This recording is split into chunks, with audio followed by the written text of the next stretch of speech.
ponder after losing that first one. I actually don't want them to go towards the Zilean again. I'd like them to move away and grab more of playmaking-oriented champions. The Tahm Kench, the Rakan, the Alistar, a lot of bans that we see all the time in draft phase, and give one of these power picks to Mako. Because I don't necessarily like Edward Gaming when he's not in charge, leading that first, step towards into battle. And look at how Rogue Warriors are handling that. Double ban towards the bottom lane with that Gragas and Alistar. Of course, we've seen Gragas go elsewhere, but that is a Mako power pick if ever I've seen And the one. question here, the challenge for Rogue Warriors is what do they ban next? Because there is Rakan still available and there is Tahm Kench. Now they're on red side, so you may not want to ban either. Ban something different completely and go for the Xayah Rakan on your first red side rotation. Yeah, that's the question. It's can you give away the Kai'Sa and have access to the Xayah Rakan and just feel like you're going to smash it in lane as well as you get access to that hard initiation style support.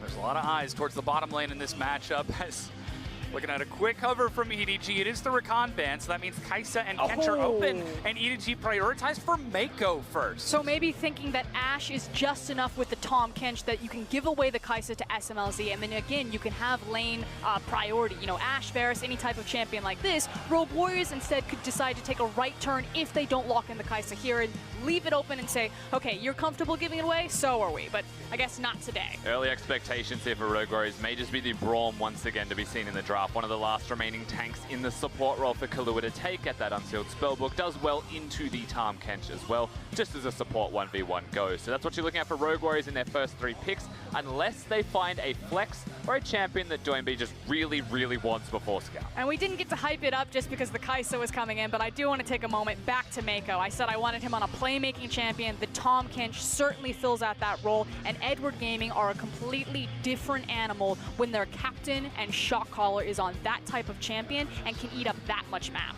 Especially when you can save iBoy. There was little protection for him in that previous game, but this time on that Xayah, he has his self-protection and the protection of a Tahm Kench next to it. And that's not even looking at what Ray is going to be headed for next as Rogue Warriors. They're still hunting down their jungler mid. Looks like Hara, once again, prioritizing that Camille. He was able to control the early game in game 1. Can he do it again in game 2? And I'd like for Flawless, now that he sees that it's the Camille, yes, it can still be flexed, but to grab his jungler here, I mean, the Braum, yeah, it'd probably be taken away. That's the thing, right? But so will the Zac. Yeah, I mean, there's a lot of junglers still up, however, overall. I still think that you could commit to something like, if the goal is aggression and ganks, then you could consider a Sejuani. He's got Olaf, Sejuani, and Zac left. Yeah. Well, luckily, EDG only have 2 bans, and then Rogue Warriors get the chance to pick.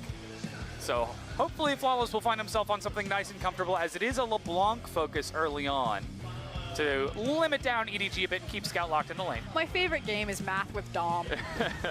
It was quick math, by the way. Is Zac banned away? You are correct. The Zac will get removed. The question is what after this Zac, because Flawless is limited. I think they take Olaf just because it is a Xayah, and they are playing around iBoy in that ADC position, unless they think that Xayah can survive the Olaf engage, and so instead they ban the Sejuani. But I expect it to be one or the other. Maybe a Skarner. Now the Galio is also a strong champion for Scout. Again, Rogue Warriors, they've got themselves on red side. They like to save that counter pick for Doinb. We're expecting to see what Flawless takes with this next jungle pick after EDG get their final ban here. But now we got to look at how EDG respond. With Scout getting limited down so much, how do you unlock him in the mid lane if you've got a Scion keeping him busy?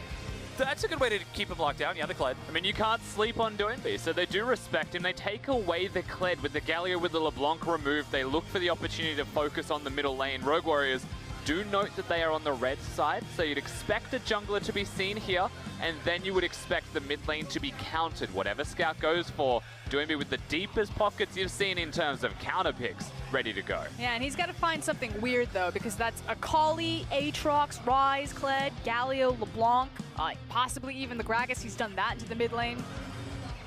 Looking at the Azir right now, Scout, something with pretty good wave clear and excellent late game scaling, decides to lock it in.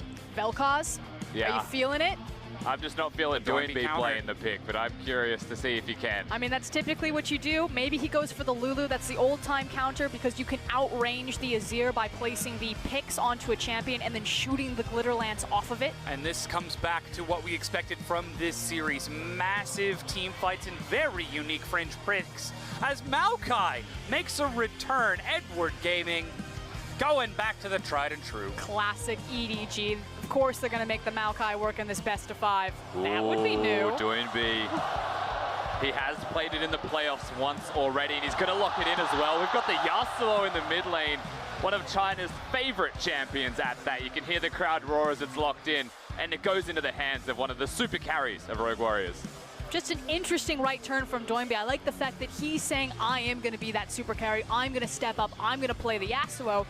And he does round out his composition by bringing physical damage, especially if SMLZ goes the AP Kai'Sa route. But I just feel like Lulu works a little bit more here. The only thing he might be disappointed about is that Ray didn't commit to the Ornn and went for the Maokai. Very good into the Ornn is the Yasuo win wall, but that's not going to be seen this time around. And that also means that EDG, they haven't prioritized the long-range guaranteed engage tool of an Ornn. They've changed it for more flank style engages, better teleport utility perhaps coming out of Ray when he gets onto a target. It's almost as if EDG are looking for comfort at this stage in the series, going back to the tried and true Maokai, Mako, on his highest win rate champion right now at Tahm Kench, 77.8% win ratio on that champion in pro play. And they have a ton of tools that they can decide to stall this one out, play the late game, try to find picks with Mako on that Tahm Kench, because they do have the likes of a Maokai and a Zir. They want to scale up. They want to have these big 5v5s. And this is the battle for the final Worlds seed going into the World Championship. We've already determined Royal Never Give Up are the kings of China. Invictus Gaming hot on their heels in second place, but Edward Gaming didn't even place in the top 4. And Rogue Warriors usurp the last standing dynasty of old and fully embrace the future. The momentum is definitely in their favor coming into this one. They've halted EDG from yesterday after the 6-hour-long 5-game series for certain.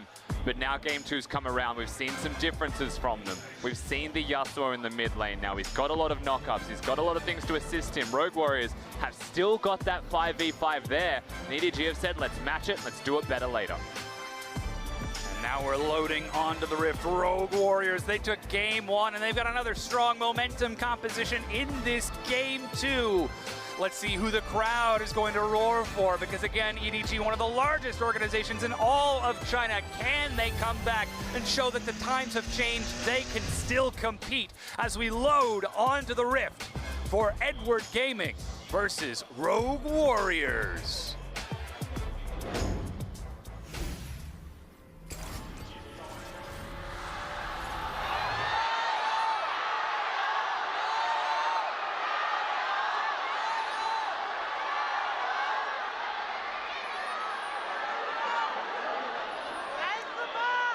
I don't know if they turned up the crowd in our headsets or they just got louder, but it is a packed house here in the Nanjing Olympic Sports Arena. And I do want to quickly touch on Rogue Warriors composition. We talked about how Edward Gaming, it's pretty clear, it's about the 5v5. They've got the late game scaling potential. Rogue Warriors, though, could completely decide not to fight the 5v5. Yep. They have great access into side lanes with the Yasuo as well as the Kai'Sa's mobility. Yeah, they've got a lot of aptitude to doing that as well, with the teleport being there for the Kai'Sa on top of all of that. Now, Doinby has the Ignite, that's expected. That's what you go towards on the Yasuo, because you want that kill pressure, not a teleport. So usually he'll be playing on the stronger side of the map, not the weak side. That is Mouse's responsibility. And we also mentioned EDG, whilst they've got late game team fight scaling, they've got that opportunity. That's not to say Rogue Warriors get outscaled. A Yasuo and a Kai'Sa late game is absurdly powerful in the damage that it can dish out. And we can already see EDG trying to once again control the bottom lane in this early game. It's a red side start for Haro, and he heads immediately to invade, but has been spotted by an early ward from Flawless. Again. Maybe he still thinks he's safe on this blue, but Haro is on the track. He's going to get around from the outside here, unspotted, Flawless. Oh, now he sees him, gone. still walks up. That's the hook shot. Auto attack trades it over. Flawless can't answer, flashes away. And he doesn't have a smite either, so Haro looking to take the camp. Yeah, and a good rotation from Mako on the Tahm Kench to make sure that he can also secure that blue buff. We saw that SMLZ and Klua started to cheat towards Haro, so communication where it fractured a bit in Game 1 for Edward Gaming seems to be cleaned up, at least for the first 2 minutes in Game 2. And a big win here for Haro is that he doesn't have to smite the camp away. He's going to be able to keep that one, so going towards the Raptor camp won't hurt him nearly as much, but before that, he may even consider ganks. However, very good ward from Doinby. He'll be spotted. He'll see the ward die, though, and know that it's gone.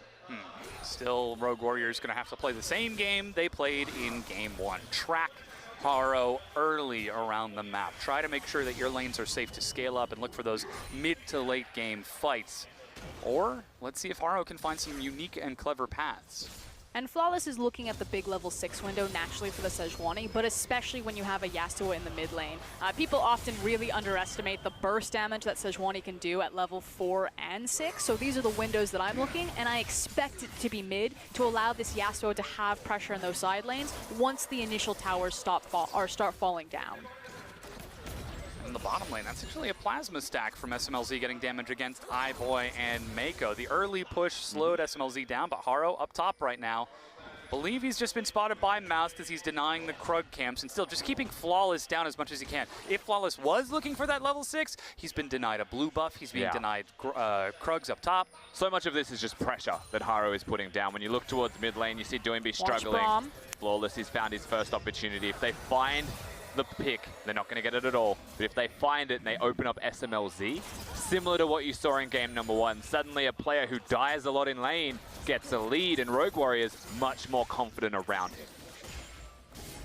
They'll be looking for those big team fights from SMLZ if he can make it to that point, but this risky laning phase looks like it's going close to even right now as iBoy is just constantly trading, but Haro, non-stop pressure. Yeah, Flawless is under constant assault. So while SMLZ may have shored up some of his laning weaknesses and is doing much better in this series, it is leaving Flawless exposed. The fact that Haro is continuously punishing Rogue Warriors by walking into Flawless's jungle and making sure that Sejuani is farther and farther away from that big level 6. Slowing Rogue Warriors down.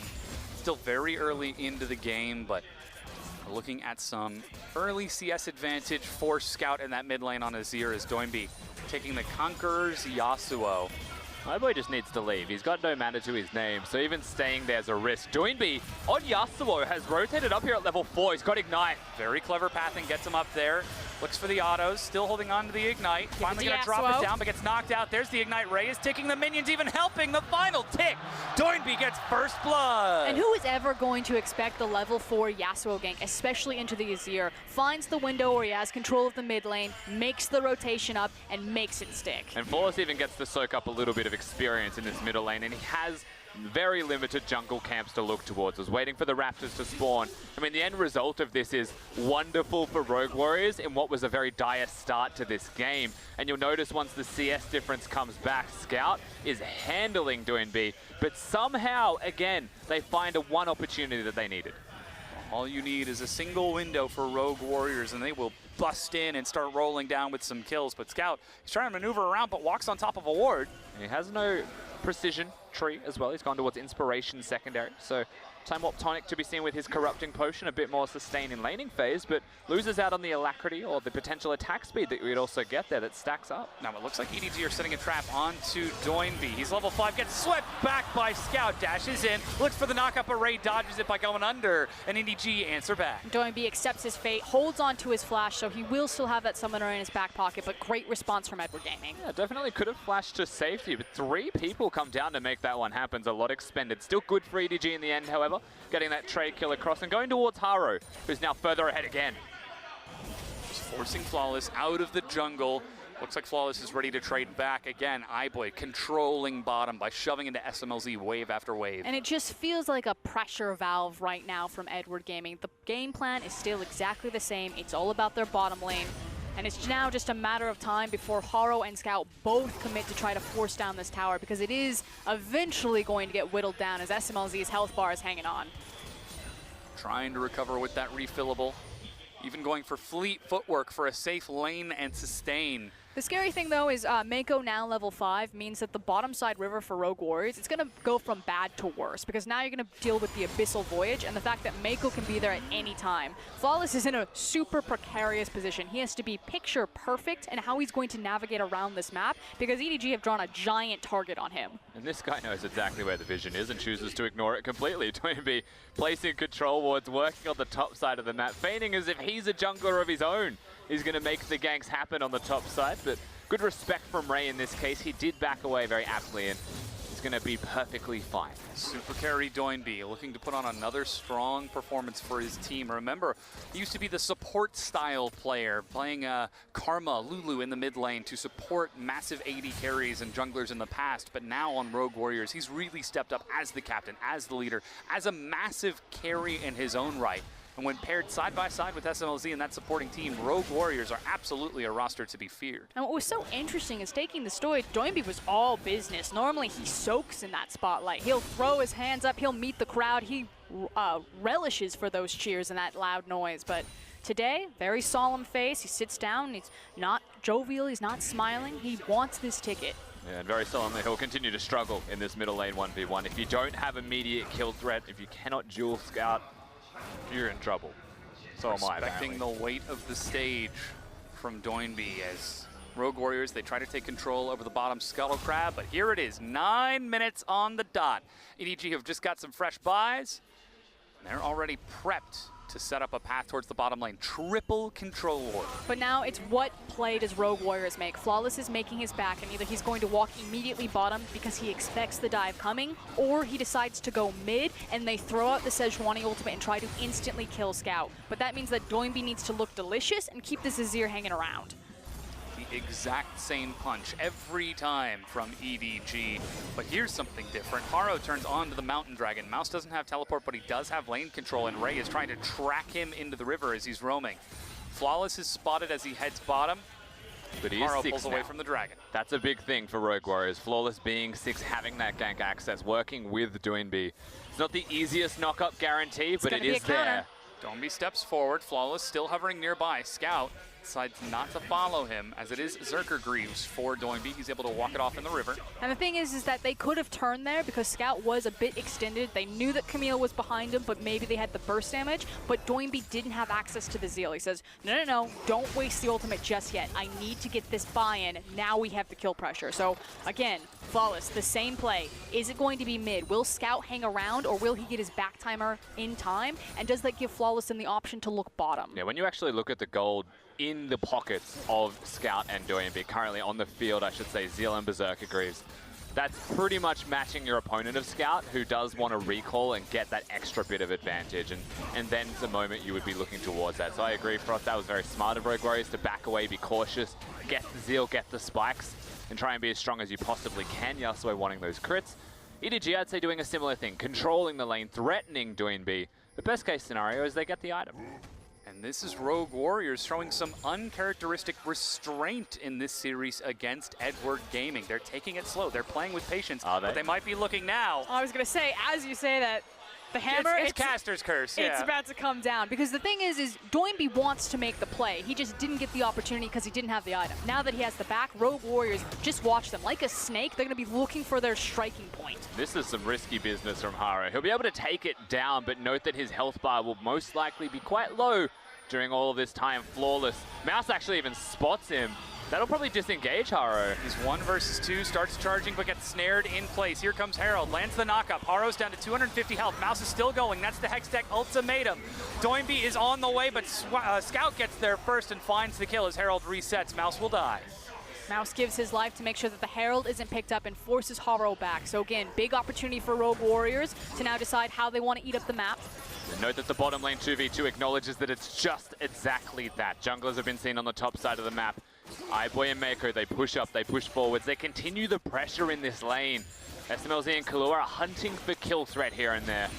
Kahlua even swapping towards Cleanse towards the backside there. I think it's now the heal. And I feel like everything is just about to explode. This is the calm before the storm. You have teleports on both top laners. They're choosing to walk back up to the lane. You have the initial backs and initial power spikes coming in for both ADCs, and you can tell that Doinby has been hunting around and that EDG are trying to find a way to make a play. It's just about where it's going to break on the map. There's a lot of priority towards both top and bottom. Rift Herald is damaged now with Shelly charging, and Mountain Dragon is damaged later. Very powerful on both of these compositions if they manage to pick up some momentum, some speed to look for objectives later on. But as our carries get back onto the map, as these purchases are done, we're looking to see what that's going to be. Currently, Rogue Warriors control the bottom river. They've got vision all over that side of the map. Flawless is level 7, clearing out Krugs up top. And it looks like Doinby might be on the prowl for another kill against Ray. But that means he needs to tell SMLZ, because there are a lot of people bottom. This is going to be a 3-man. Sejuani coming up as well. Oh, God. SMLZ sidesteps one and just gets destroyed. As you said, 3-man. That's 10 solo deaths now. Meanwhile, top. That's the ultimate used from Ray. Flawless over the walls. The wave is getting cleared out. Flawless looking for the dive anyways. Mouse leads the charge. Knockup is ready, but Ray sidesteps one. They're still trying to get the CC, and it's Mouse who's carrying it. Ray goes to the outplay. That's a teleport. Mouse still holding aggro. Ray is getting shredded, but here's iBoy. Ray still alive. Doinby goes low. Dies to trade in the 1-for-1. But it's still Edward Gaming that are going to win out. Look at what's happening on the bottom side of the map. That's a Camille. The tower will fall, so they pick up the ADC as well as the tower advantage. That was a big force from Rogue Warriors. It was a force that was spotted, and Ray buys so much time on his lonesome that he's able to navigate that almost perfectly. Still does have to die in the end, but his sacrifice is so worth it. Oh, it's salt in the wound. Not just the bottom tower, but also the mid lane tower. I agree, Rusty. Huge force from Rogue Warriors and a huge error. They had to choose. Do we match EDG bottom, or do we try to force a play across the map? And the teleport from iBoy was clutch and diffused everything. All of the stalling and setup that Rogue Warriors did to protect the bottom lane is for naught, because they decided instead to choose into Doinby up top. Ray holds out. Yeah, and likewise, huge credit to Ray. He plays this just about as damn well as he could have to stall out long enough. Sick flash right there to make sure that he's got 3 people under the tower and that Mouse can't hold aggro. And there's no last breath. There's no Yasuo ultimate through all of this. Doinby trades his health for it because they layered the CC, and all Ray had to do was flash both of it. That could have been a lot cleaner from the side of Rogue Warriors, but it's also, and it's mostly, Ray playing it better. Interestingly enough, we didn't see the Dragon take from EDG, so Rogue Warriors try to step in and take it before EDG can get back onto the map, but decide not to risk it and instead leave the pit, leave the Dragon to Haro to finish off. And EDG, not only is it 2 turrets, but it's also the Dragon. And we talk about how this is the road home for Doinby, you know, looking to return to Korea as an LPL representative. But it's also the same story for Ray. Goes over to the NALCS and has the opportunity with Edward Gaming to also return to Korea and say, I made the right call here. Proving that he can find success on these teams, on these organizations. Massive statements from both of these two to try and make it to Worlds at this point. But right now, it's EDG in the driver's seat in this game 2. Not the early game aggression that pays off, but instead countering Rogue Warriors' play, just delaying that same punch that we've seen time and time again. But also winning the lanes. I mean, when you look at the scoreline right now, 4-2, and then you think about how much Rogue Warriors have been trying to be mobile, trying to get Doinby around the rift, but they've also picked themselves scaling champions. There's a lot of things that feel almost counterintuitive here overall in this game number 2. And it's working very well for EDG as they are just playing stock standard them. I do want to go and echo what Clement said on the desk, because I do agree with him that it was just mistakes, mis-execution from Edward Gaming in game number 1 that allowed Rogue Warriors to punish. This time around, they've cleaned up the play. As 5, they're stacked on top of it. That's the teleport from Mouse. He's got his charge ready. Over the wall, here comes Doinby and Flawless. The ultimate lands onto Ray into the front line. They manage to find iBoy, but he's saved by Mako. Double knockup, and Doinby follows it. Haro leads, but that means iBoy in the front line. He's going solo, but still firing across. Trying to get some damage, but Killua soaks the wall. Flawless, the first to fall. Killua will follow it. A double kill to Scout, and Mouse gets left behind. Scout on the chase finds SMLZ, forces him away. The Sand Soldiers over the wall. Flash from SMLZ, but iBoy harrowing them down at the end. The auto attack gets it.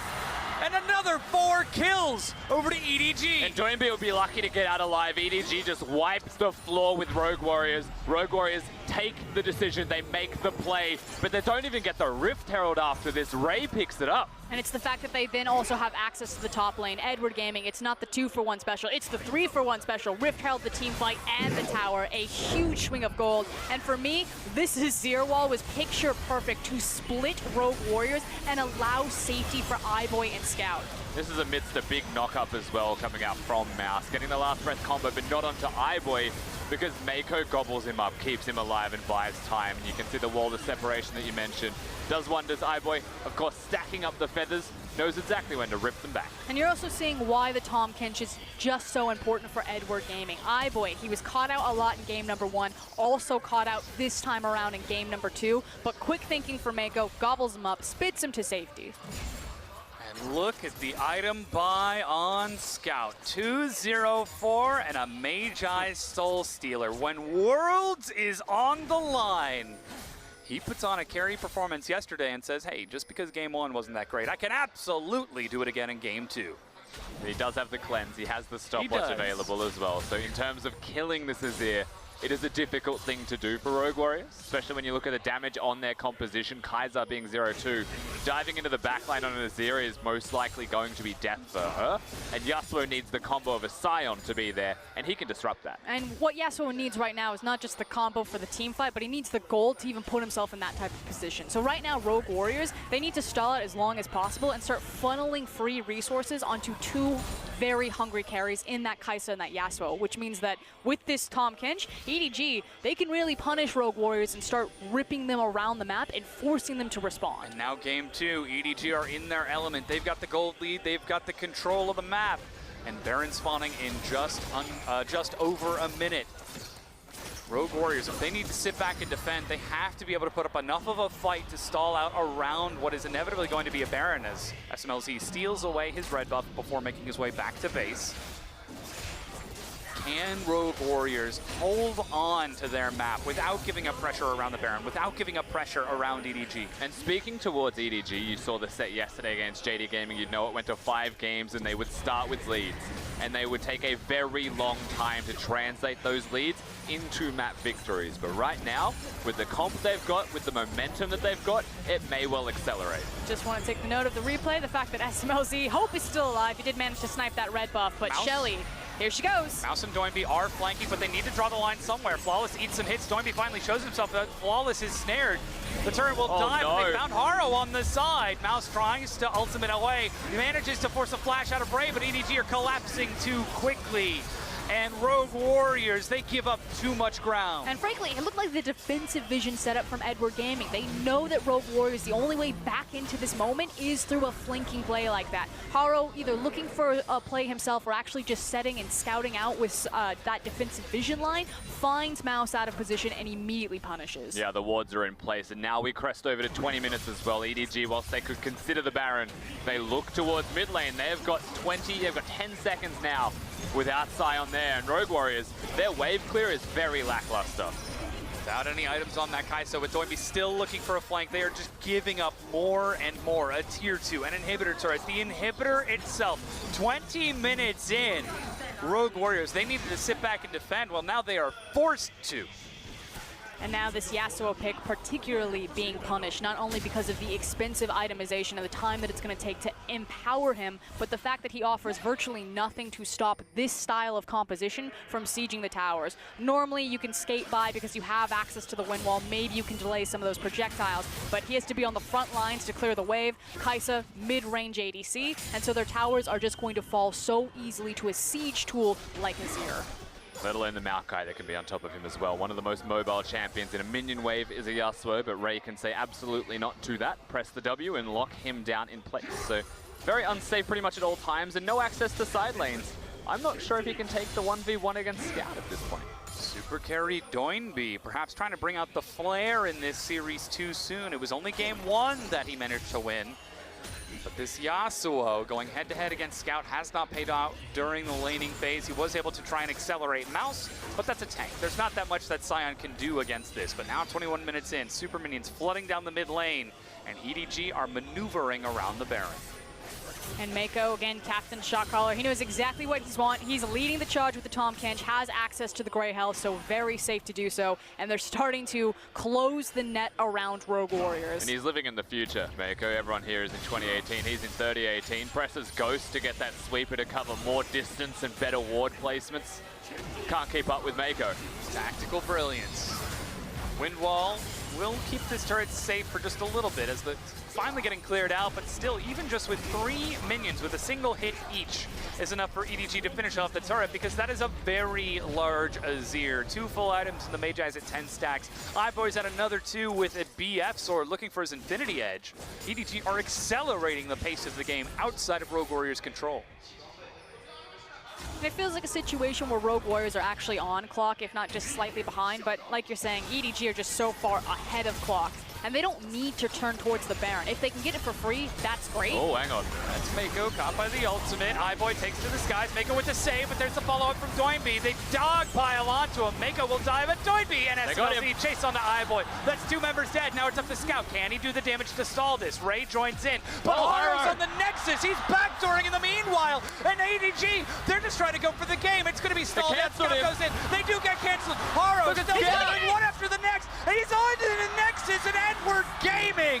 They've got their eyes on the prize. 23 minutes in, Haro is still autoing. Mouse getting minion blocked as he makes his way around. Haro dodges it over. A triple kill for Scout. Haro takes to the skies, locks it down by flashing around. And EDG win game 2.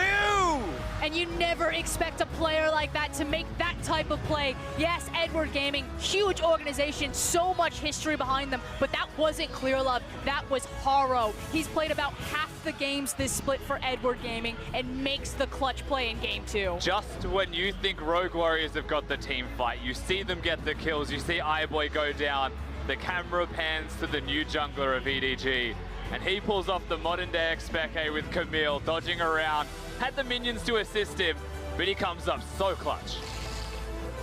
Edward Gaming put their faith in their new jungler.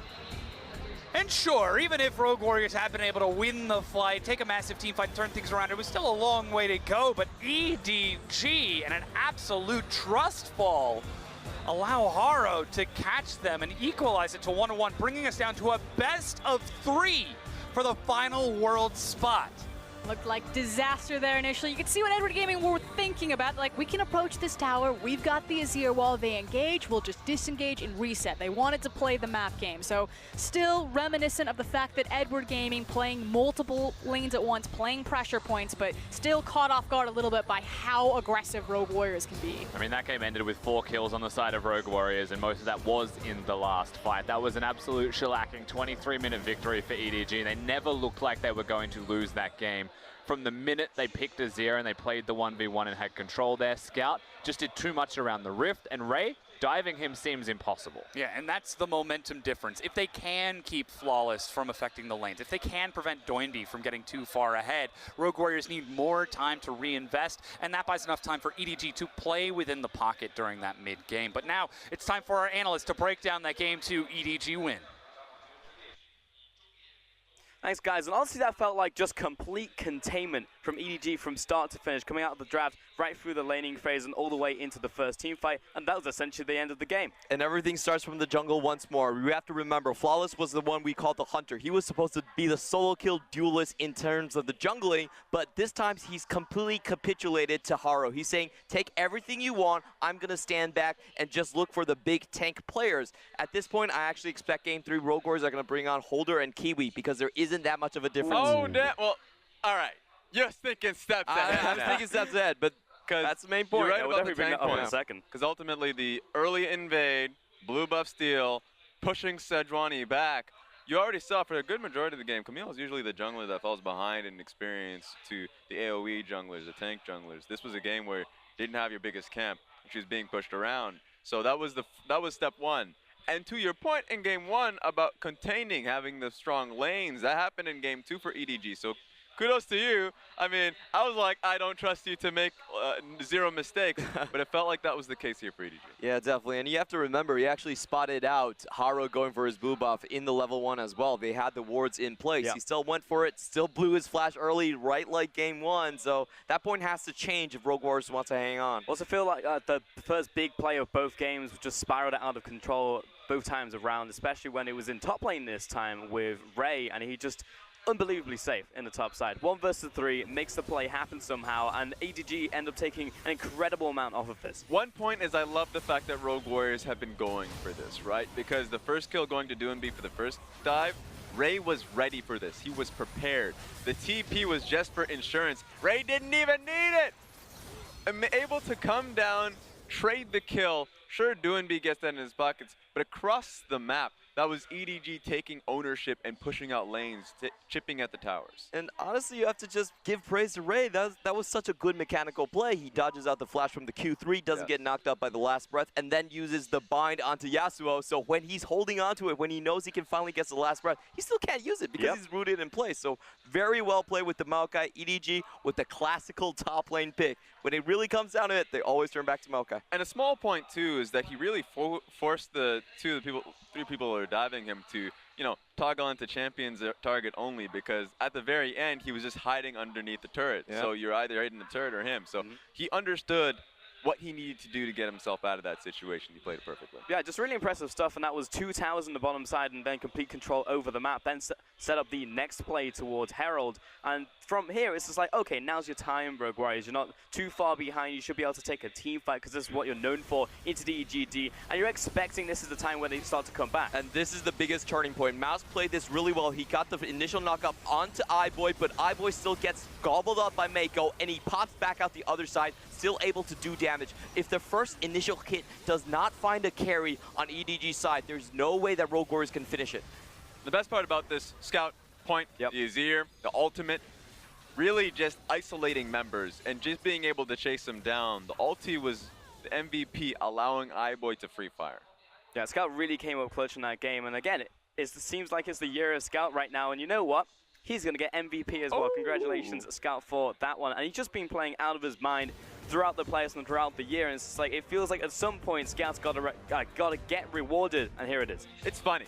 You give him Azir, you put the top laner in the Maokai, and you're like, this is an old EDG. Feels like they got punished to the same composition in the in the regular season. But they come out, the individuals play up, and even just the small points of the laning phase, taking the electrocute there, and just bullying the Yasuo under tower, building up the waves, and that's why it was about 10 to 20 CS down in the matchup, the Yasuo was, and was forcing Doinb constantly to look to roam.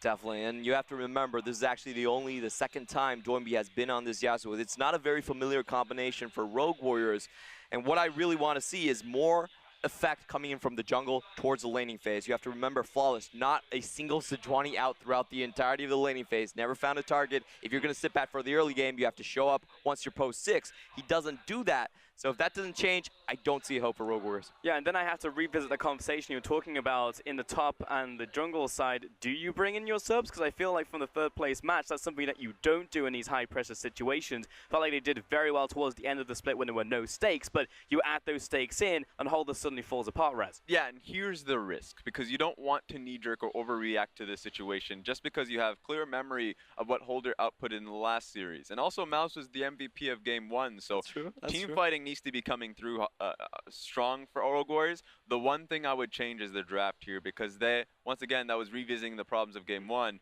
have one winning lane that should be the bottom lane. Yeah, there was an adaptation, there was a change, but it didn't work out in Game 2. We'll see if they can bounce back, because it's now down to a best of 3. We are going to take a short break. When we get back, we're coming in for Game